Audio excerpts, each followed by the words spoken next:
Hello everyone, my name is Stephane ANDRIETTI. I'm product manager at AutoForm, and today I would like to discuss about hemming, which is an essential step in the manufacturing process for doors and closures. So why is the process so critical? Hemming development remains challenging, especially when talking about a new vehicle project. Defining the correct geometries for the inner and the outer panel and the best process conditions often requires many efforts before achieving the finest dimensional accuracy of the assembly.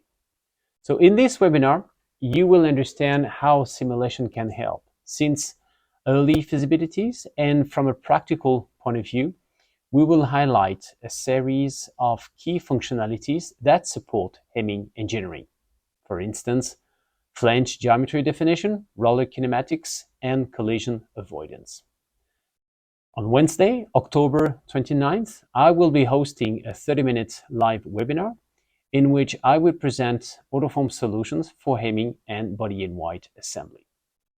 You will get valuable insights about the best practices for designing hemming bed geometry and optimizing roll hemming process conditions, the advantages of a unified assembly simulation framework where you can integrate joining and hemming operations, and the benefits of connecting stamping and assembly engineering to assess potential issues and define the most appropriated countermeasures. We offer 2 sessions on that day, so feel free to select the one that fits best for you and sign up now to join the discussion. We hope to see you there to learn more about this methodology. Thank you very much for your time.